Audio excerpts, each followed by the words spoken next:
नमस्कार। आज हम प्रवेश कर रहे हैं वर्ष के सबसे पवित्र और दिव्य महीने कार्तिक मास में। यह वही काल है जब सृष्टि का प्रत्येक अंश, जल, वायु, अग्नि और आकाश सब भगवान श्री हरि के स्मरण में लीन हो जाते हैं।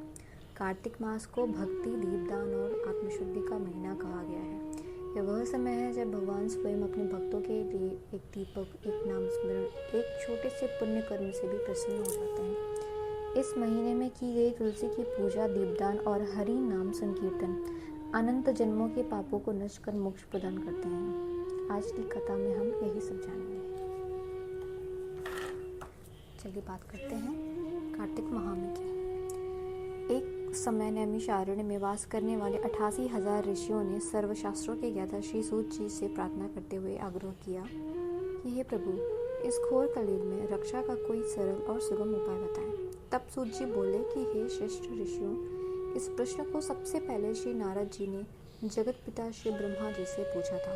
नारद जी ने कहा कि हे पितामह, कृपा कर कलयुग से रक्षा और इस घोर कलयुग में प्राणी मात्र कम किए का अधिक फल पा सके ऐसा कोई उपाय बताएं। कलयुग में कौन सा देव सर्वस्व फलदायी है, कौन सा तीर्थ सबसे अधिक पुण्यदायी है और कौन सा मास सबसे श्रेष्ठ है। कृपा करके विस्तार से यह सब बताएं जिससे लोगों का हित हो। हे वत्स, लोक हित में किया गया तुम्हारा यह प्रश्न बड़ा ही उपयोगी है। श्री ब्रह्मा जी ने कहा, मैं विस्तार से इसका उत्तर दूंगा। ब्रह्मा जी ने कहा, हे पुत्र, देवों में कौन बड़ा है और कौन छोटा कहना कठिन है। इसी प्रकार तीर्थों में भी हर एक तीर्थ का अपना अलग महत्व है और वर्ष के 12 माह सृष्टिकर्ता की रचना होने से इनमें छोटा अथवा बड़ा, शुभ अथवा अशुभ सोचना भी गलत है। फिर भी हे मुनि श्रेष्ठ, उस परम पिता परमात्मा के विष्णु स्वरूप को साधकों ने श्रेष्ठ माना है। इसी प्रकार तीर्थों में भी बद्रीनाथ धाम मासों में कार्तिक मास को उत्तम माना गया है। हे पुत्र, वही देव, वही माह, वही तीर्थोत्तम उत्तम है जिसके सहारे हम परम पिता का स्मरण करें। इसी प्रकार जगदीश्वर की सेवा करने का अवसर मिलना ही महत्वपूर्ण है। ये सुनकर नारद जी ने पूछा, हे पितामह, जो भक्त किसी समय विशेष में व्रत, दान, कथा, कीर्तन अथवा शास्त्रों का पाठन पठन करना चाहते तो इसके लिए शुभ माह कौन सा है, किस समय में किए गए यह कार्य शीघ्र एवं शुभ फलदायी होते हैं। वत्स, श्री ब्रह्मा जी ने भगवान श्री कृष्ण का स्मरण कर कहा, मैं तुम्हें भगवान विष्णु को सर्वाधिक प्रिय कार्तिक माह का महात्म्य सुनाता हूँ। इस मास में भगवान विष्णु की प्रसन्नता के लिए जो व्रत अथवा पुण्य कर्म किए जाते हैं उनका कभी नाश नहीं होता। इस माह में जो मनुष्य भगवान की पूजा अर्चना विधि विधान से करते हैं और पूर्ण श्रद्धा युक्त होकर जप, तप, व्रत, कथा, श्रवण और दान पुण्यादि करते हैं, वे परम पद के अधिकारी हो जाते हैं। हे नारद, सभी देहों में मानव देह पाना बड़े सौभाग्य की बात है। इस दुर्लभ मानव योनि को पाकर पुनः निम्न योनि में ना जा पड़ने के इच्छुक व्यक्ति को चाहिए कि वह कार्तिक माह का व्रत करे, श्रद्धा भक्ति से भगवान की पूजा करे और इस भव सागर को पार कर देवत्व को प्राप्त करे। श्री ब्रह्मा जी ने पुनः बोला, हे भक्त शिरोमणि, कार्तिक जैसा मास, गंगा जैसा तीर्थ, सतयुग जैसा युग, वेदों जैसा शास्त्र दूसरा कोई नहीं है। इसी प्रकार अन्नदान जैसा कोई दान नहीं है। न्याय एवं परिश्रम से कमाए धन को दान करने के लिए कार्तिक मास ही उत्तम है। इस जैसा कोई माह नहीं है। हे नारद, इस मास में पराया अन्न ना खाना चाहिए। ऐसा करने वाला अति कृत का फल पाता है। हे मुनि श्रेष्ठ, जो मनुष्य पापों से मुक्ति की चाह रखता हो उसे इस माह में भगवान वासुदेव का स्मरण करना चाहिए। शिवालय में जाकर भजन कीर्तन एवं शास्त्रों का श्रवण करना चाहिए। कार्तिक माह में श्रद्धालु को नित्य ब्रह्म मुहूर्त में स्नान करना चाहिए। आपत्ति काल में मार्जन मात्र संतुष्ट होकर भगवान श्रीराम का ध्यान करना चाहिए। सुनकर नारद जी ने पूछा, हे पितामह, इस व्रत का उद्यापन भी करना चाहिए। हे पुत्र, ब्रह्मा जी ने कहा, प्रत्येक व्रत के उद्यापन का विधान है। इस कली काल में संकल्प लेकर व्रत किए गए व्रत का पूर्ण हो जाना ही भगवान की कृपा को दर्शाता है। इसके लिए उद्यापन की व्यवस्था है।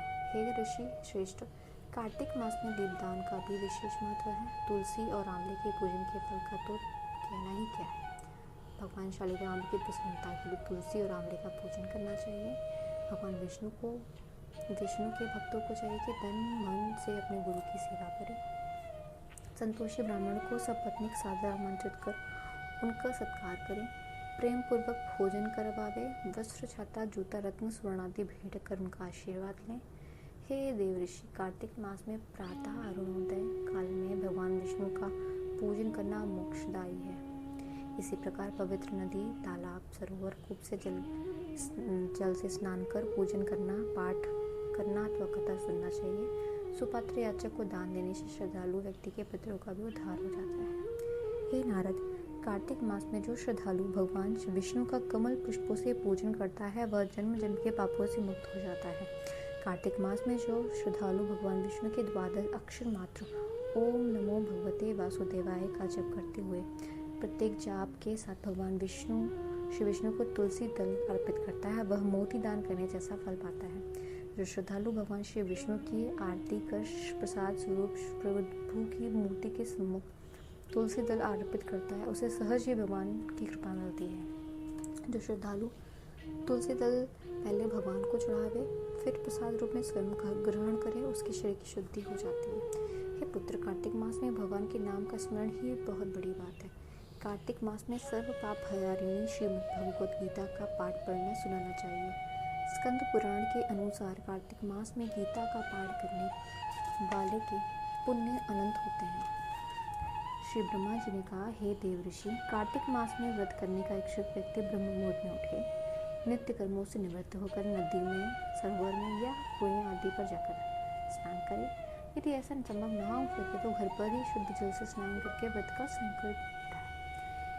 हे नारद, पूजा अर्चना संकल्प का बड़ा महत्व है। यह श्रद्धालु व्यक्ति की निष्ठा को बलवान बनाता है। यदि कोई श्रद्धालु स्वयं संकल्प ना उठा सके तो पुरोहित की सहायता से लेना चाहिए। इसके बाद श्री राधा जी के साथ श्री कृष्ण भगवान की मूर्ति सामने रखकर श्रद्धा भक्ति से उनका पूजन करना चाहिए। सबसे पहले श्री राधा कृष्ण जी का ध्यान करें, तत्पश्चात उन्हें आमंत्रित करें। फिर चरण पखारने, आचमन और स्नान आदि के लिए जल अर्पित करें। वस्त्र, तिलक, पुष्प, अक्षत चढ़ावे। इसके बाद धूप दीप सुलगावे। तत्पश्चात श्रद्धापूर्वक नैवेद्य अर्पित करें। इसके बाद पान सुपारी अर्पित करें। फिर प्रदक्षिणा कर भगवान को स्मरण करें। नमस्कार करने से उपरांत भगवान को तुलसी मंजरी अवश्य अर्पित करें। यह पूजा की षोडोपचार विधि है। हे नारद, इस प्रकार भगवान को पूजन करने से व्रत का पूर्ण फल प्राप्त होता है। हे महर्षि, इस बात को तुम्हारे अतिरिक्त भली प्रकार कौन समझ सकता है कि भगवान तो भावना के भोगे हैं।